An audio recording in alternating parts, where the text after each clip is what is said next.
రోజు రోజుకి గోల్డ్ రేట్లు పెరుగుతున్నాయి. తాకట్లో ఉన్న బంగారానికి వడ్డీలు పెరుగుతున్నాయని టెన్షన్ పడుతున్నారా? కొమ్మూరి గోల్డ్ వచ్చాక ఆ టెన్షనే పోయింది. కొమ్మూరి గోల్డ్.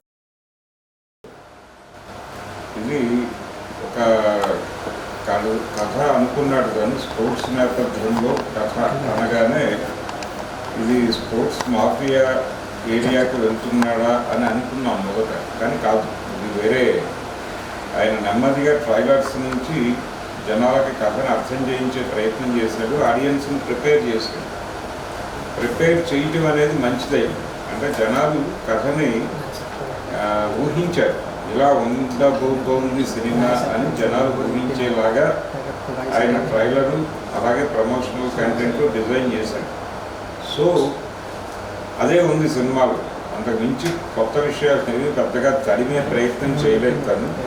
తాము ఏమి ఆశించి థియేటర్కి వచ్చారో అది ఉండటం వలన ఆడియన్స్ సాటిస్ఫై అయ్యి బయటకు వచ్చి అదే చెప్తున్నారు. పాజిటివ్ ఒపీనియన్ రావడానికి అదే కారణం. అందుకు డైరెక్టర్ని అభినందించాలి. అయితే కథలోకి వెడితే చీకటి గ్రామాలు అంటాం మనం.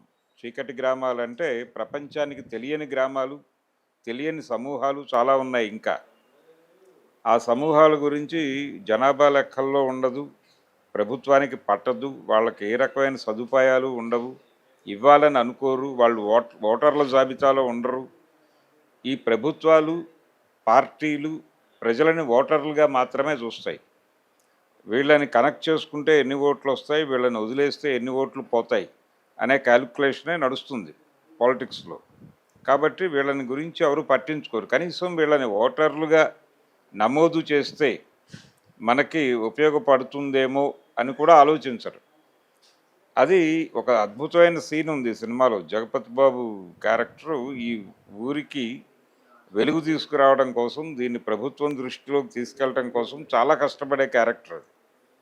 ఆ కష్టపడేటువంటి క్రమంలో ఒకసారి ఆ లోకల్ ఎమ్మెల్యేని, మినిస్టర్ని కలిసే ప్రయత్నం చేస్తాడు అతను.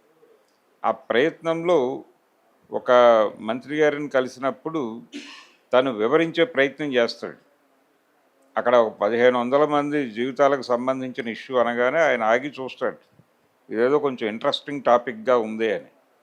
ఇది ఇంట్రెస్టింగ్ టాపిక్గా ఉంది అని అనుకుంటూ ఉండగా ఎవరో చెప్తారు వాళ్ళకి ఓట్లు లేవండి అని. దాంతో నాకేం సంబంధం అన్నట్టు వెళ్ళిపోతాడు అతను. ఆ సీన్ చాలా బాగా హ్యాండిల్ చేశాడు బుచ్చిబాబు గారు. ఓట్లు లేని జనాల గురించి ప్రజలు అంటే ప్రభుత్వాలు పట్టించుకోవు సీరియస్గానే. ఇలా అలాగే ఒక గుర్తింపు నోచుకోనటువంటి ఒక దిగువ ప్రాంతం, అలాగే వాళ్ళతో అన్ని పనులు చేయించేసుకుంటారు, పారిశుధ్య పనులు అన్నీ చేస్తారు. అంటే సభ్య సమాజము, గుర్తింపు పొందిన సమాజం చేయడానికి ఇబ్బంది పడేటువంటి పనులన్నీ వాళ్ళతో చేయించేసుకుని డబ్బులు పాడేస్తూ ఉంటారు. వాళ్ళకి డబ్బులు అవసరం బతకడానికి, దానికోసం ఏ పని చేయడానికైనా సిద్ధపడిపోతూ ఉంటారు. కింది కులాలని అలాగే కదా మన వాళ్ళు అణిచివేసేది. రెల్లి అలాగే మాదిగ కమ్యూనిటీస్ నుంచే పారిశుధ్యపు పనులు నడుస్తాయి. వాళ్ళకి అది రిజర్వ్ చేసింది సమాజం. అలాగే ఈ సినిమాలో ఈ ఈ వెలుగు చూడని గ్రామం ప్రజలకి ఈ పనులు రిజర్వ్ చేస్తుంది గుర్తింపు పొందిన సమాజం. అలాగే వాళ్ళతో కలిసి కూర్చోటానికి ఇబ్బంది పడతారు, వాళ్ళని ముట్టుకోవటానికి ఇబ్బంది పడతారు. ఇదంతా సినిమాలో చూపించాడు.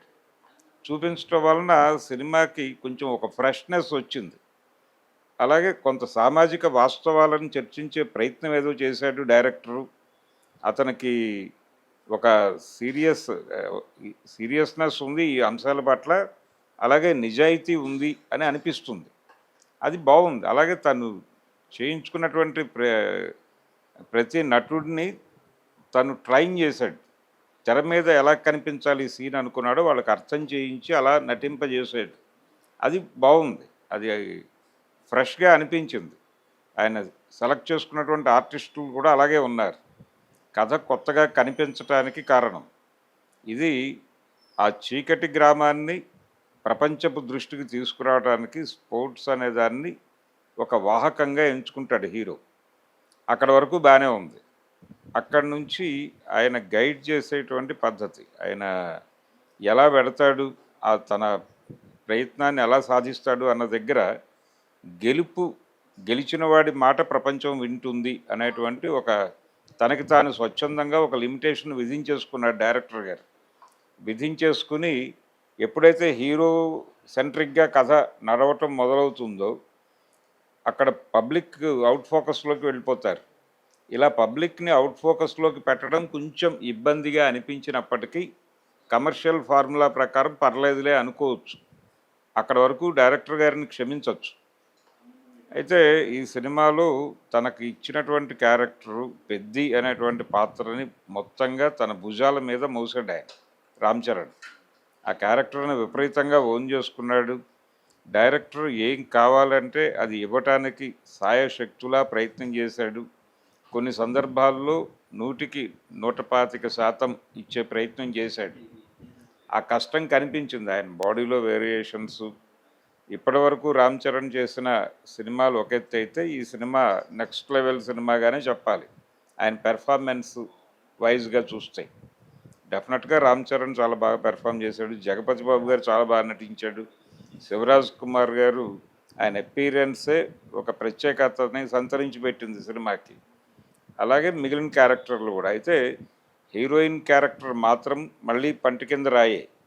ఇందాక జనాన్ని అవుట్ ఫోకస్లో పెట్టడం ఎలా పంటి కింద రాయో అలాగే హీరోయిన్ క్యారెక్టర్ని లొకేట్ చేసిన పద్ధతి, దాన్ని నడిపిన పద్ధతి కూడా కొంచెం పంటి కింద రాయిలాగానే తగిలే పరిస్థితి. అక్కడ కొంచెం బెటర్గా ఆలోచించుంటే బాగుండేది. అంటే మనకు ఒక సాంప్రదాయం ఉంది విలన్ కూతురు హీరో కావటం. ఇక్కడ ఈ సినిమాలో విలన్ లేడు, అదో గొప్పతనం సినిమాకి. స్ట్రైటే విలన్, రాజ్యమే విలన్ ఈ సినిమాలో. రాజ్యపు ప్రతినిధులందరూ విలన్లే ఈ సినిమాలో. రాజ్యపు ప్రతినిధులలో ఒక ప్రతినిధికి కూతురు క్యారెక్టర్లో హీరోయిన్ని లొకేట్ చేశాడు ఆయన. ఇది పాత ఫార్ములానే. కాకపోతే బాధిత సమూహంలో గనక హీరోయిన్ క్యారెక్టర్ను లొకేట్ చేసుంటే ఇంకొంచెం డిగ్నిఫైడ్గా నడిచేది. రంగస్థలంలో సమంత క్యారెక్టర్ లాగా. మరి అది రొటీన్ అవుతుంది అనుకుని అటు వేసాడా, మళ్ళీ ఈయన పాత ఫార్ములా ప్రకారం బుచ్చిబాబు అనేది తెలియదు. కానీ అదైతే పెద్దగా కలిసి వచ్చిన పరిస్థితి కాదు. మిస్ఫైర్ అయినటువంటి క్యారెక్టరే హీరోయిన్ది. అది తప్ప మిగిలిన సినిమా అంతా బాగుంది, నిజాయితీగా తీశాడు. నేను ఇందాక చెప్పినటువంటి జనాన్ని అవుట్ ఫోకస్లోకి నడపటం అనేది, అలాగే ప్రభుత్వాలని నిలదీయాల్సినంత సీరియస్గా నిలదీయలేకపోవడం, ఇంకొంచెం బలంగా చెప్పించి ఉండాల్సింది. అంటే హీరో క్యారెక్టర్ని ఫైటింగ్ మోడ్లోకి కనుక తీసుకొచ్చి ఉంటే అది డెఫినెట్గా ఇన్స్పైరింగ్ మూవీ అయి ఉండేది. అలా కాకుండా గెలిచిన మాట ప్రపంచం వింటుంది అనే ఒక లిమిటేషన్కి వెళ్ళి గెలుపు కోసం చేసేటువంటి యుద్ధంగా సినిమాని మలిచారు. దాంతో చెప్పదలుచుకున్న విషయానికి తక్కువ స్పేస్ దొరికింది. అది కొంచెం ఇబ్బంది పెట్టింది. ఓవరాల్గా ఒక నిజాయితీ ప్రయత్నం అయితే జరిగింది. పెద్ద ఆడియన్స్కి ఫ్రెష్గా అనిపించుండొచ్చు. కంపారిటివ్గా ఆయన ఈ మధ్య కాలంలో ఎదుర్కొన్నటువంటి వైఫల్యాలు, ఆచార్య అలాగే గేమ్ చేంజర్లతో పోలిస్తే ఇది బెటర్ సినిమా. డెఫినెట్గా ఇది హిందీ బెల్ట్లో కనెక్ట్ అయ్యేటువంటి కంటెంటే. తమిళనాడులో కూడా బాగానే పెడుతుంది ఈ తరహా సినిమాలు. సో ఇది 1000 కోట్ల క్లబ్లోకి చేరే అర్హతలు ఉన్నటువంటి సినిమాగానే చూడాలి పెద్దని.